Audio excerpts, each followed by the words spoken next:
ರಕ್ಷಣಾ ಸಚಿವ ರಾಜನಾಥ್ ಸಿಂಗ್ ಹಾಗೂ ಫ್ರಾನ್ಸ್ನ ಸಹವರ್ತಿ ಕ್ಯಾಥರಿನ್ ವ್ಯಾಟ್ರಿನ್ ಬೆಂಗಳೂರಿನಲ್ಲಿಂದು ನಡೆಯಲಿರುವ 6ನೇ ಭಾರತ-ಫ್ರಾನ್ಸ್ ವಾರ್ಷಿಕ ರಕ್ಷಣಾ ಸಂವಾದದ ಜಂಟಿ ಅಧ್ಯಕ್ಷತೆಯನ್ನು ವಹಿಸಲಿದ್ದಾರೆ.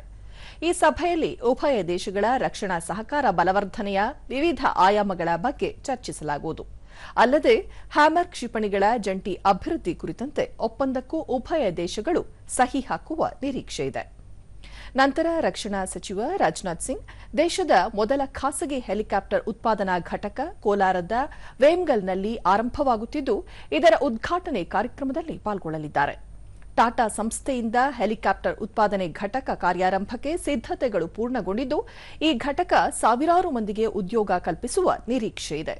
ಕೇಂದ್ರ ಸರ್ಕಾರದ ಆತ್ಮನಿರ್ಭರ ಭಾರತ ಯೋಜನೆಯಡಿ H-125 ಹೆಲಿಕಾಪ್ಟರ್ನ ಅಂತಿಮ ಜೋಡಣಾ ಘಟಕ ಸ್ಥಾಪಿಸಲಾಗುತ್ತಿದ್ದು, ಫ್ರಾನ್ಸ್, ಅಮೆರಿಕ ಮತ್ತು ಬ್ರೆಜಿಲ್ ಬಳಿಕ ಭಾರತದಲ್ಲಿ ಸ್ಥಾಪಿಸಲಾಗುತ್ತಿರುವ H-125 ಹೆಲಿಕಾಪ್ಟರ್ ಉತ್ಪಾದನಾ ಘಟಕ ಇದಾಗಿದೆ.